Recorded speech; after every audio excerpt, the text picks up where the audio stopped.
अस्सलाम वालेकुम। इनवर्टिब्रेट के सिलसिले का ये दूसरा लेक्चर है जिसमें हम पहला फाइलम जो है प्रोटोज़ोआ इसको देखेंगे। इससे पहले के लेक्चर में ना हमने ये देखा था कि हम सारे फाइला की टैक्सोनॉमिक पोजीशन को अगर हम जानते हैं तो हमारे लिए इनके करैक्टरिस्टिक्स याद करना कितना आसान रहेगा। तो अगर आपने वो वाला लेक्चर नहीं देखा तो उसको पहले ज़रूर देखें, क्योंकि फाइला को के करैक्टरिस्टिक्स को याद करते हुए ना हम हमेशा ये मसला रहता है कि एक फाइलम के करैक्टरिस्टिक याद करें तो दूसरे के साथ वो मिक्स हो जाते हैं, तो उनको याद रखना बहुत आसान नहीं होता। लेकिन अगर आपको किसी फाइलम की टैक्सोनॉमिक पोजीशन के बारे में पता है तो आपको बहुत सारी बातें उनसे याद रह सकती हैं। तो इसको स्टार्ट करते हैं। सबसे पहले हम इनके जनरल करैक्टरिस्टिक्स देखते हैं। तो पहली बात तो ये है कि ये माइक्रोस्कोपिक है, यानी हम इनको आम आँख से नहीं देख सकते। ए सेलुलर इनको इसलिए कहते हैं क्योंकि ये सेल्स से मिलकर नहीं बने होते, बल्कि इनकी पूरी बॉडी एक सेल ही होती है, तो इसलिए इनको ए सेलुलर कहते हैं। ये सॉलिटरी भी हो सकते हैं और कॉलोनियल भी हो सकते हैं। सॉलिटरी का मतलब है कि ये अकेले रहेंगे, जैसे अमीबा है, पैरामेशियम है, यूग्लिना है। तो ये एक इंडिविजुअल जो है वो इंडिपेंडेंटली रह सकता है। और कॉलोनियल ऐसे होते हैं जैसे जो मिलकर इकट्ठे रहते हैं एक ग्रुप की शक्ल में, और कॉलोनी के अंदर कामों को बांटते भी हैं। ऐसा भी हो सकता है कि ये नेक्ड हो, यानी इनकी बॉडी के बाहर कोई कवरिंग ना हो। और ऐसा भी हो सकता है कि इनकी बॉडी के बाहर कवरिंग हो, जैसे पेलिकल हो सकती है, कोई हार्ड शेल हो सकता है, या कुछ स्पीशीज़ में ऐसा होता है कि इंटरनल स्केलेटन भी होता है। बहुत सारी शेप्स में आपको ये मिल जाएंगे, लेकिन इनमें जो कॉमन शेप्स हैं वो ओवल हो सकती है, स्फेरिकल हो सकती है, इलोंगेटेड हो सकती है, फ्लैटेंड शेप हो सकती है। ये कॉमन है, वरना इसके अलावा और भी कई शेप्स में आपको ये मिल जाएगा। साइटोप्लाज्म अगर इसका आप देखें तो इसके दो हम पार्ट्स बना सकते हैं। जैसे आपको यहाँ भी नज़र आ रहा होगा कि बाहर जो है वो मेम्ब्रेन के बिल्कुल साथ ही यहाँ पे, तो ये एक क्लियर थिन लेयर है साइटोप्लाज्म की, इसको कहते हैं एक्टोप्लाज्म। और अंदर जो है वो ग्रैनुलर टाइप का साइटोप्लाज्म होता है, और इसको हम कहते हैं एंडोप्लाज्म। इसी तरह पैरामेशियम में भी देखें तो बाहर एक ब्लू कलर की आपको एक पतली सी तय नज़र आ रही होगी, ये एक्टोप्लाज्म है, और अंदर वाला जो पार्ट है वो एंडोप्लाज्म है। एक्टोप्लाज्म में आमतौर पर कोई ऑर्गेनेलिज नहीं होती, लेकिन एंड सारी बाकी जितनी ऑर्गेनेलिज हैं वो सब की सब एंडोप्लाज्म के अंदर ही हैं। लोकोमोशन बहुत सारे तरीक़ों से होती है। मुख्तलिफ जो ग्रुप्स हैं, डिफरेंट क्लासेस हैं, सुपर क्लासेस हैं, उनमें डिफरेंट टाइप्स की लोकोमोशन होती है। जैसे जो क्लास सीलिएटा है, इसके नाम से भी आपको याद रहना चाहिए कि इनकी जो मूवमेंट होती है वो सीलिया की मदद से होती है। सीलिया जो है वो हेयर लाइक प्रोजेक्शंस हैं जो बॉडी के ऊपर होते हैं, और इनकी मदद से ये स्विम करते हैं। और इसी तरह जो क्लास मैस्टीगोफोरा है जिसमें यूग्लिना है, तो इनमें जो मूवमेंट है वो फ्लैजेला की मदद से होती है। और जो सार्कोडीना है क्लास, उसमें सोडोपोडिया की मदद से लोकोमोशन होती है। इसी तरह स्पोरोजोआ जो क्लास है, इसमें कोई लोकोमोटरी ऑर्गेनाइज नहीं होती, ये मूव नहीं करते। अब इन सारी चीज़ों को याद रखने का तरीका ये है कि आप जब भी किसी क्लास की कोई करैक्टरिस्टिक याद करने की कोशिश करें तो उस क्लास के साथ किसी स्पेसिफिक एनिमल को लिंक कर लें, कि जैसे ही सिलिएटा का वर्ड आए तो आपको फ़ौरन कोई बात जो है जो आपने याद की हुई है वो क्लिक कर जाए। जैसे आप ये याद रख सकते हैं कि सिलिएटा में पैरामेशियम है, तो पैरामेशियम की शक्ल आपके दिमाग में अगर आ गई ना फ़ौरन, तो ऐसा होगा कि आपको याद आ जाएगा कि ये सीलिया की मदद से मूव करते हैं। इसी तरह अगर आपको मेस्टिगोफोरा कहीं लिखा हुआ नज़र आए और आपके दिमाग ने फ़ौरन क्लिक कर लिया और आपको यूग्लिना याद आ गया कि मेस्टिगोफोरा के अंदर तो यूग्लिना होता है, तो यूग्लिना की शक्ल अगर आपके दिमाग में आ गई तो आपको फ़ौरन याद आ जाएगा कि इसमें फ्लैजेलम होता है। तो आपको याद आएगा कि मेस्टिगोफोरा के जो मेंबर्स हैं फ्लैजेला की मदद से मूव करते हैं। इसी तरह सार्कोडीना को देखकर अगर आपको फ़ौरन आपका दिमाग क्लिक कर जाता है कि सार्कोडीना में तो अमीबा है, तो अमीबा की शक्ल अगर आपके दिमाग में आ जाएगी तो आप फ़ौरन जहन में आ जाएगा कि ये सोडोपोडिया की मदद से मूव करते हैं। अब अगर रेस्पिरेशन को देखें तो कोई ज़ाहिर स्पेशलाइज सिस्टम की इनको ना तो ज़रूरत है और ना यहाँ हो सकता है। सिंगल सेल वाला ऑर्गेनिज़म है, तो यहाँ जनरल बॉडी सरफेस से ही रेस्पिरेशन होती है, यानी वो जो मेम्ब्रेन है बाहर, उसकी मदद से बाहर से ऑक्सीजन अंदर पेनिट्रेट कर जाती है और कार्बन डाइऑक्साइड जो होती है उसी सरफेस के ज़रिए से बाहर निकल जाती है। एक्सक्रीशन भी जनरल बॉडी सरफेस से ही होती है, यानी मेम्ब्रेन से वेस्ट मटेरियल जो है वो बाहर निकल जाते हैं, लेकिन बाज़ औक़ात ऐसा होता है कि पोर्स भी होते हैं, यानी स्पेशलाइज पोर भी कुछ स्पीशीज़ में मौजूद होते हैं जिनकी मदद से वेस्ट मटेरियल को बाहर निकाला जाता है। और इसके लिए कुछ स्पीशीज़ में कॉन्ट्रैक्टाइल वैक्यूल्स भी होते हैं जो फालतू पानी को और डिज़ोल्व एक्सक्रीटिव मटेरियल को बाहर निकालते हैं।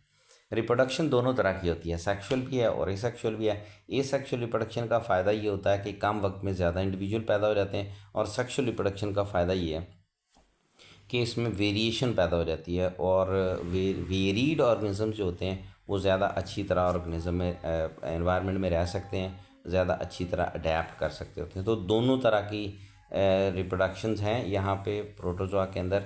कुछ स्पीशीज़ ऐसी हैं जो सोली ए सेक्शुअल रिप्रोडक्शन शो करती हैं, कुछ स्पीशीज़ ऐसी हैं जो सेक्शुअल भी शो करती हैं और ए सेक्शुअल भी शो करती हैं। अच्छा, कुछ स्पीशीज़ ऐसी हैं जो अपने जो उनका डेवलपमेंटल पीरियड होता है उसमें किसी मकाम पे अगर ऐसा हुआ कि कंडीशंस एनवायरमेंटल कंडीशंस अनफेवरेबल हो गई हैं, तो अपनी बॉडी के बाहर जो है वो सिस्ट बना लेती हैं, या प्रोटेक्टिव वॉल जिसको हम कहते हैं ये बना लेती हैं। अब अगर ये कोई ऑर्गेनिज्म जो है वो पैरासाइट है, बॉडी के अंदर रह रहा है, तो बॉडी हमेशा, होस्ट की जो बॉडी होती है ना, वो हमेशा रेजिस्ट करती है कि पैरासाइट उसकी बॉडी के अंदर ना रहे।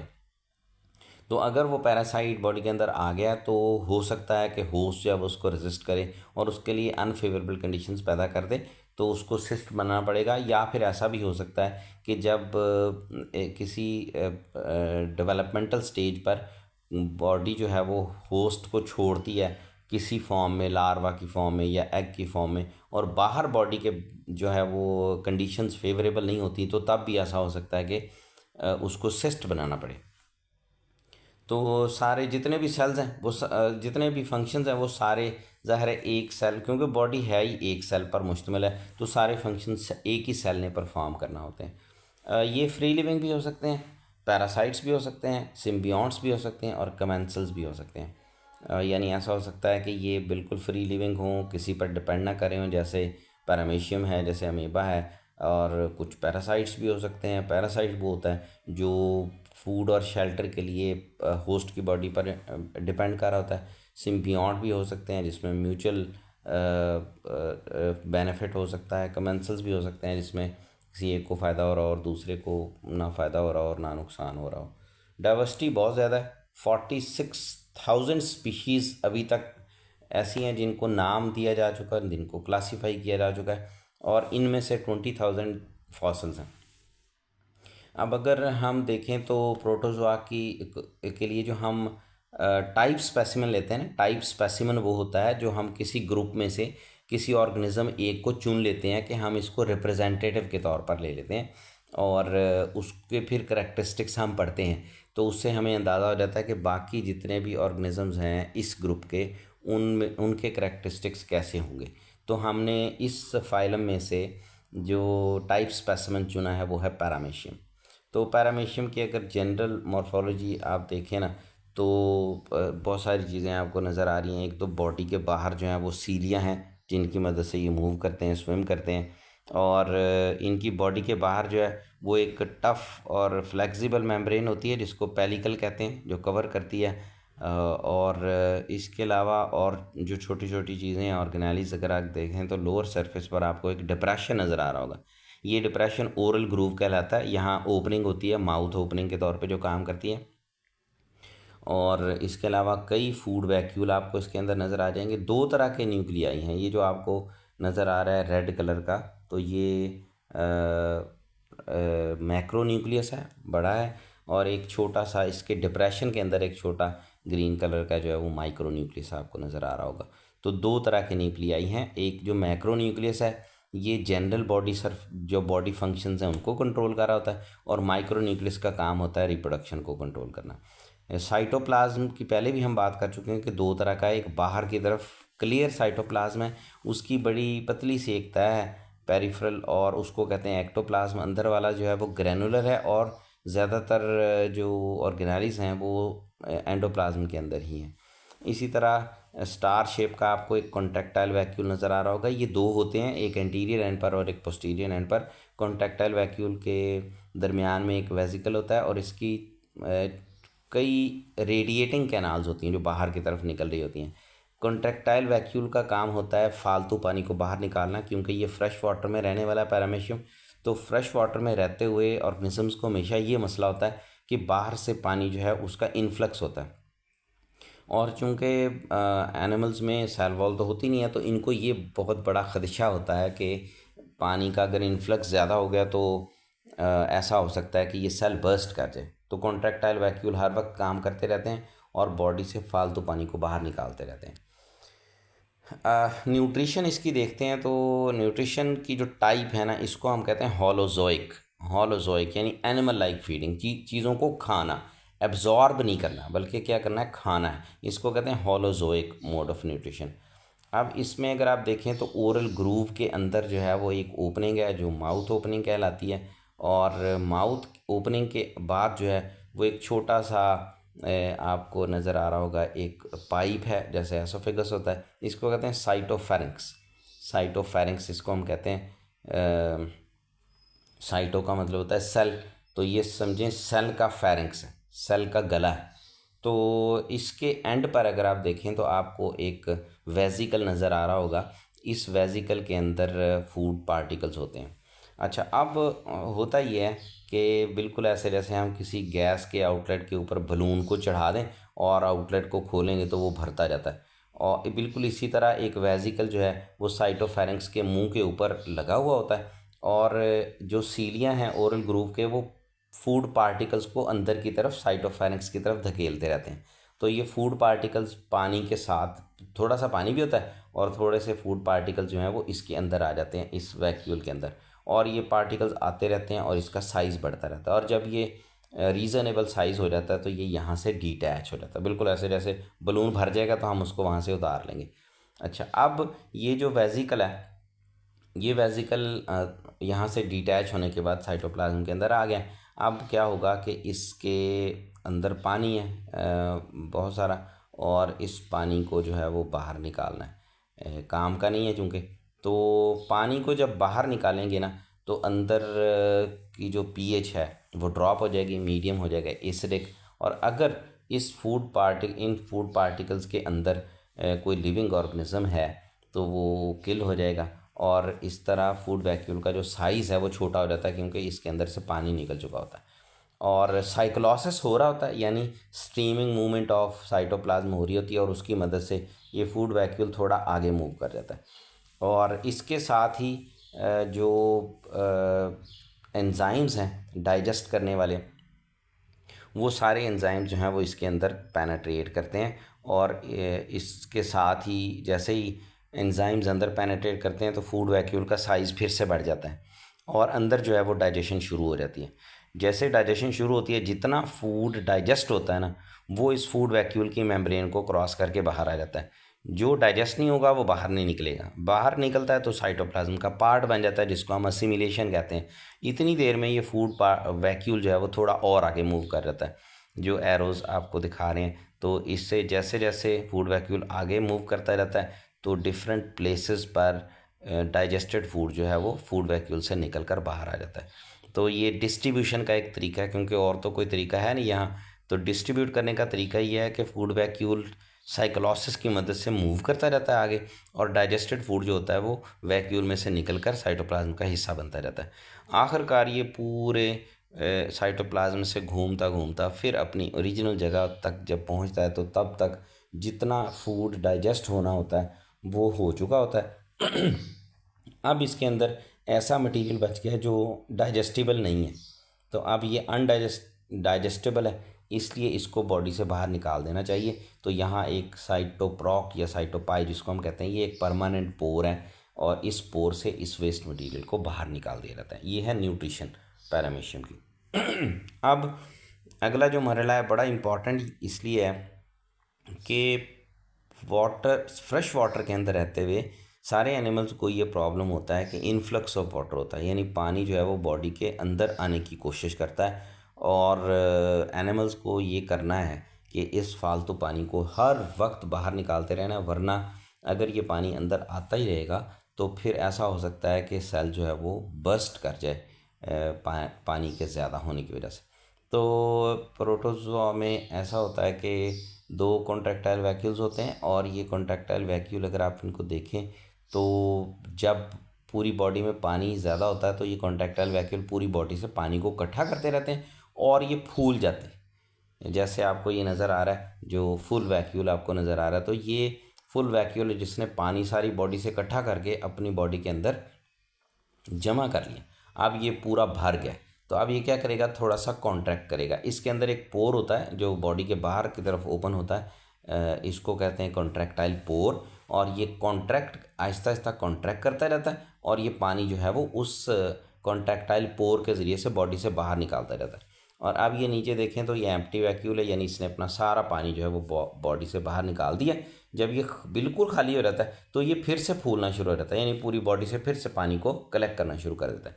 ये दोनों कॉन्ट्रैक्टाइल वैक्यूल्स हैं वो मार्जिन्स पर हैं, एक एंटीरियर एंड पर और एक पोस्टीरियर एंड पर, डॉर्सल सरफेस पर होती हैं ये, और ये बारी बारी काम करते हैं। जब एक कॉन्ट्रैक्टाइल वैक्यूल कॉन्ट्रैक्ट कर रहा होता है तो उस वक्त दूसरा रिलैक्स कर रहा होता है, और इनके कॉन्ट्रैक्शन रिलैक्सेशन के दौरान में थोड़ा सा गैप भी होता है। अच्छा, इसके बाद हम देखते हैं जी रिप्रोडक्शन। रिप्रोडक्शन मैंने आपको शुरू में बताया था कि दो तरह की रिप्रोडक्शन होती है, एक को हम कहते हैं एसेक्सुअल रिप्रोडक्शन और एक को कहते हैं सेक्सुअल रिप्रोडक्शन। एसेक्सुअल रिप्रोडक्शन जो यहाँ होती है वो बाइनरी फिशन के ज़रिए से होती है। बाइनरी फिशन में होता ही है कि एनिमल जो होता है, जो ऑर्गेनिज्म होता है, वो दरमियान से कंस्ट्रक्ट होकर दो ऑर्गेनिजम्स में डिवाइड हो जाता है। अब यहाँ मसला ये है कि अगर ये दरमियान से डिवाइड होगा तो एक पार्ट में कुछ इंक्लूजन्स जो हैं, जो ऑर्गेनाइज हैं, चली जाएंगी और कुछ इंक्लूजन्स नहीं जा पाएंगी। इसलिए बाइनरी फिशन से पहले क्या होता है कि चीज़ों की डुप्लीकेशन की जाती है। यानी क्या होता है, जो जैसे मैक्रो न्यूक्लियस है, मैक्रो न्यूक्लियस जो है वो दो हिस्सों में डिवाइड हो जाता है, दो बन जाते हैं। इसी तरह माइक्रो न्यूक्लियस की डुप्लीकेशन हो जाती है, ये भी दो हो जाते हैं, तो और दोनों पेरिफ्रीज में दोनों चले जाते हैं। इसी तरह जो ओरल जो साइटोफेरेंक्स की अभी हम बात कर रहे थे, तो साइटोफेरेंक्स जो है उसके ऊपर एक बड बनती है, तो एक और जो कैविटी है, जैसे बकल कैविटी जिसको हम कहते हैं, एक और बकल कैविटी की बड जो है वो नमूदार हो जाती है। और उसके बाद जब ये सारी चीज़ें डुप्लीकेट हो जाती हैं तो कॉन्ट्रैक्टाइल वैक्यूल जो होता है वो चूँकि दो मार्जिन्स पर होते हैं, तो सेंटर से एक उधर और एक उधर जो है वो नए कॉन्ट्रैक्टाइल वैक्यूल्स भी बन जाते हैं। जब सारी चीज़ें डुप्लीकेट हो गई तो इसके बाद ये ऑर्गेनिज्म जो है ये बिल्कुल दरमियान से कंस्ट्रिक्ट होगा, और इस तरह दो, एक पैरामीशियम से दो पैरामीशिया बन जाएंगे, और दोनों में सारी चीज़ें जो हैं वो डुप्लीकेट हो चुकी होती हैं। तो हर एक बनने वाले डॉटर पैरामीशियम को सारी इंक्लूजन्स मिल जाती हैं। अच्छा जी, दूसरी जो टाइप है वो है जी कॉन्जुगेशन। कॉन्जुगेशन एक टेम्परेरी यूनियन है दो ऑर्गेनिजम्स की, जिसमें वो अपने जेनेटिक मटेरियल का एक्सचेंज करते हैं और उसके बाद फिर वो अलग होकर रिप्रोड्यूस करते हैं, वही जैसा बाइनरी फिशन वाला तरीका।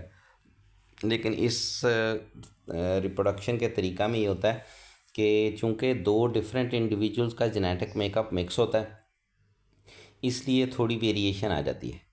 तो यहाँ पे जैसे हायर एनिमल्स में हम देखते हैं कि दो जेंडर्स होती हैं, मेल और फीमेल, तो यहाँ कोई इतना ज़्यादा डिफरेंस दोनों में नहीं होता, हम इनको देखकर पहचान नहीं सकते हैं कि ये मेल है ये फीमेल है, इसलिए यहाँ मेल और फीमेल की टर्म तो इस्तेमाल नहीं होती। तो यहाँ हम कहते हैं mating type, mating type A, mating type B, या mating type plus, mating type minus, ऐसे, क्योंकि इनमें सेक्सुअल डाइमॉर्फिज्म नहीं होता। यानी ये सेक्सुअली हम इनको अगर पहचानना चाहें ना, मॉर्फोलॉजिकली हम इनको देखकर पहचान नहीं सकते कि ये मेल है या फीमेल है, तो इसलिए हम इनको कहते हैं मेटिंग टाइप्स।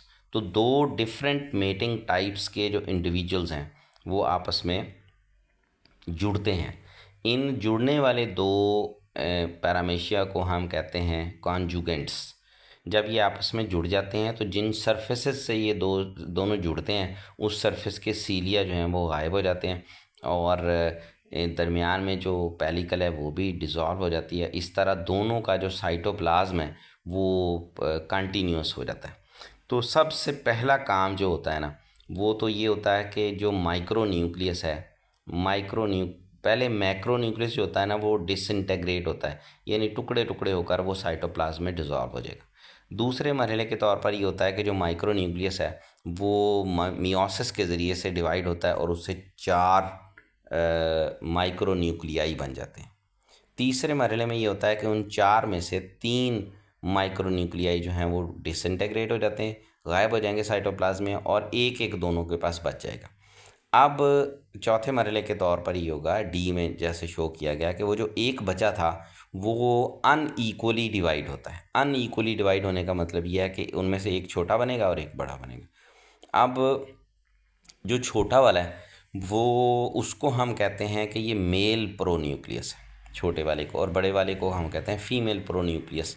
अच्छा, अब देखें जनरली भी हम देखते हैं ना कि जो गैमीट्स होते हैं वो सेम साइज़ के नहीं होते हैं। मेल जो गैमीट होता है वो स्मॉल साइज़ का होता है, और जो फीमेल गैमीट होता है ओवम जो होता है वो बड़े साइज़ का होता है। तो यहाँ भी आपने याद रखना कि छोटा जो है वो मेल प्रोन्यूक्लियस कहलाता है, और जो फीमेल होता है वो बड़ा वाला जो होता है वो फीमेल प्रोन्यूक्लियस कहलाता है। अब चूंकि दोनों के दरमियान में साइटोप्लाज्म तो वो कंटिन्यूस हो गया, दरमियान में मेम्ब्रेन जो है वो डिज़ोल्व हो चुकी है। अब ये होता है कि छोटा वाला जो न्यूक्लियस है जिसको हमने मेल प्रोन्यूक्लियस कहा था वो इस साइटोप्लाज्मिक ब्रिज को क्रॉस करते हुए दूसरी तरफ जाता है, यानी दूसरे पैरामीशियम के अंदर, और वहाँ जाकर फीमेल प्रोन्यूक्लियस के साथ फ्यूज़ हो जाता है। और दूसरे वाले पैरामीशियम का मेल प्रोन्यूक्लियस साइटोप्लाज्मिक ब्रिज को क्रॉस करके इधर आ जाता है और इसके फीमेल प्रोन्यूक्लियस के साथ डिसॉल्व हो जाता है। और इस तरह फ्यूज़ होने के बाद जो है वो एक जाइगोट न्यूक्लियस बन जाता है, और या सिनकैरियन इसको हम कहते हैं। ये दोनों के फ्यूजन से बन गया।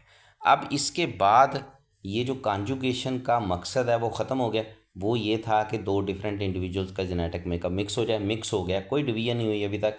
अब यहाँ पे ये जो कॉन्जुगेंट्स हैं, कॉन्जुगेशन का काम ख़त्म हो गया, इसलिए ये कॉन्जुगेंट्स एक दूसरे से अलग हो जाते हैं। इनको हम कहते हैं एक्स कॉन्जुगेंट्स। अब हर एक्स कॉन्जुगेंट के पास एक फ्यूजन न्यूक्लियस बना हुआ है जो दो प्रो न्यूक्लियाई जो हैं उनके फ्यूजन से बना हुआ है, और ये थ्राइस डिवाइड होंगे तो 8 न्यूक्लियस बने। एक दफ़ा डिवाइड होंगे तो 2 बनेंगे, दूसरी दफ़ा डिवाइड होंगे तो 4 बनेंगे, और 4 जब डिवाइड होंगे तो 8 बन जाएंगे।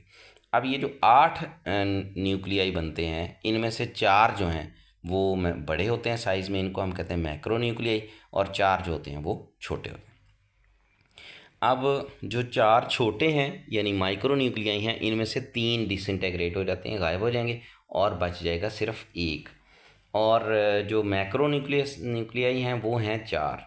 अब इनमें बाइनरी फिशन के ज़रिए से डिवीजन होगी। डिवीजन ऐसे होगी कि हर पैरामीशियम जब डिवाइड होकर 2 बनाएगा तो हर डॉटर पैरामीशियम के अंदर 2 मैक्रो न्यूक्लियस जाएंगे, 2 उधर और 2 उधर, क्योंकि टोटल 4 है। माइक्रो तो है ही एक, लेकिन डिवीजन के दौरान माइक्रो न्यूक्लियस की डुप्लीकेशन हो जाती है, यानी डिवीजन के दौरान ही वो 2 हो जाते हैं, और एक पैरामीशियम में और दूसरा दूसरे पैरामीशियम में चल जाता है।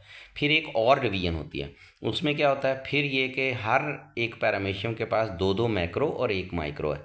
अब जब डिवीजन होगी तो हर एक डॉटर पैरामीशियम के पास एक मैक्रो जाएगा, और डिवीजन के दौरान माइक्रो न्यूक्लियस की डुप्लीकेशन हो जाएगी, और हर एक को एक माइक्रो न्यूक्लियस भी मिल जाएगा। इस तरह एक एक्स कॉन्जुगेंट से 4 डॉटर पैरामीशियम बनते हैं, और इनमें से हर एक के पास एक मैक्रो और एक माइक्रो होता है। तो इस तरह दो कॉन्जुगेंट्स ने कॉन्जुगेशन शुरू की थी, तो इनकी जो एंड प्रोडक्ट है वो 8 डॉटर पैरामीशिया हैं। इन 8 में से 4 जो हैं वो एक तरह के और 4 एक तरह के हैं।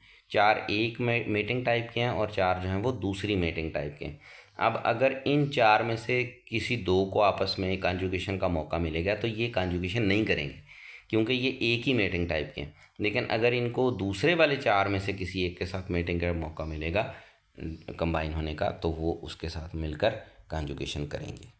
तो इस तरह कॉन्जुगेशन की प्रोडक्ट होती है 8 डॉटर पैरामीशिया, और 2 ने ये शुरू किया होता है, और इनमें से 4 जो हैं वो एक तरह के और 4 एक तरह के होते हैं। इस तरह वेरिएशन आ जाती है।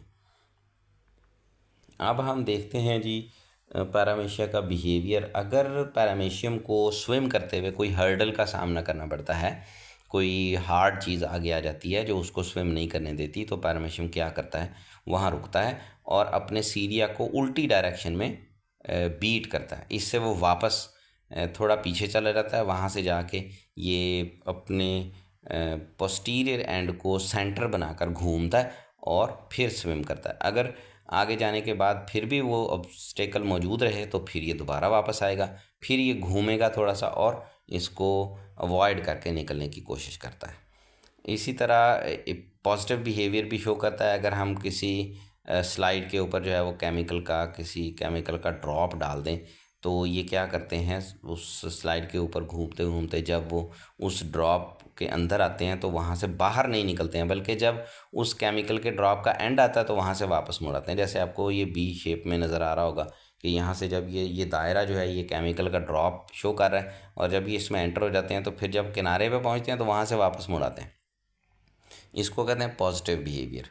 अच्छा, कांटेक्ट जो होता है, जैसे ही पैरामीशियम को कि किसी भी साइड पर कोई चीज़ टच होती है तो उस साइड के जो सीलियाँ हैं वो बीट करना बंद कर देते हैं, वो रुक जाते हैं। सबसे ज़्यादा जो सेंसिटिव होता है ना वो इंटीरियर पार्ट होता है, तो जैसे ही इंटीरियर पार्ट जो है उसको कोई चीज़ टच करती है तो ये अपने सीलिया को बीट करना बंद कर देते हैं और वहाँ से अवॉइड करने की कोशिश करते हैं। लाइट को अगर आप देखें तो नॉर्मल लाइट को ये बिल्कुल रिस्पॉन्ड नहीं करते, कोई बिहेवियर शो नहीं करते, लेकिन अगर अल्ट्रा वायलेट रेज़ हों तो उसको ये अवॉइड करते हैं, क्योंकि अगर अल्ट्रा वायलेट रेज़ जो हैं वो इससे अवॉइड ना करें, यहाँ से भागे नहीं, तो कुछ ही मिनटों में इनकी मौत हो सकती है। टेम्परेचर कोई ऐसा नहीं हम कह सकते कि ये लो टेम्परेचर को पसंद करते हैं या हाई टेम्परेचर को पसंद करते हैं। एक रेंज है 24 से लेकर 28 डिग्री सेंटीग्रेड की, इस रेंज को ये पसंद करते हैं और ये उस तरफ मूव करने की कोशिश करेंगे जो इस रेंज के करीब करीब हो। यानी अगर एक कोई ऐसी स्लाइड है जिसका एक किनारा जो है वो 12 सेंटीग्रेड पर है और दूसरा जो है वो 20 डिग्री सेंटीग्रेड पर है, तो ये 20, क्योंकि इनकी रेंज के करीब है तो ये 20 डिग्री सेंटीग्रेड की तरफ मूव करेंगे, ये इनकी पसंदीदा रेंज है। ग्रेविटी को ये नेगेटिवली रिस्पॉन्ड करते हैं, इसको हम कहते हैं नेगेटिव जियोटैक्सेस कहते हैं। यानी अगर आप किसी टेस्ट ट्यूब के अंदर पानी है और उसमें बहुत सारे पैरामीशिया, उनको अच्छी तरह हिला के उनको उसको सेटल डाउन कर होने के लिए रख देना अगर, तो ये सारे के सारे पैरामीशिया जो हैं वो सरफेस पर जमा हो जाते हैं, यानी ग्रेविटी की तरफ नहीं जाते हैं। अगर ग्रेविटी को पॉजिटिवली रिस्पॉन्ड करें तो सबको बॉटम में जाना चाहिए, लेकिन ये सारे सरफेस पर जमा होते हैं, इसलिए इसका मतलब है कि ये ग्रेविटी को नेगेटिवली रिस्पॉन्ड करते हैं। इसी तरह वाटर करंट्स जो होती हैं, जिधर से वाटर करंट्स आ रही होती हैं ना, ये उसकी तरफ अपना मुंह कर लेते हैं, तो ये इसको भी हम कहते हैं नेगेटिव रियोटैक्सेस इसको हम कहते हैं, क्योंकि ये जिस तरफ वाटर करंट जा रही होती है ना उस तरफ को अपनी डायरेक्शन नहीं करते, बल्कि अपनी डायरेक्शन उस तरफ करते हैं जिस तरफ से वाटर करंट्स आ रही होती हैं। इलेक्ट्रिक करंट जो है जिसको हम गैल्वेनोटैक्सिस कहते हैं, अगर आप किसी मीडियम के अंदर पैरामीशिया मौजूद हैं बहुत सारे और उनको आप पॉजिटिव और नेगेटिव करंट दे देते हैं तो सारे पैरामीशिया जो हैं वो नेगेटिव की तरफ मूव कर जाते हैं।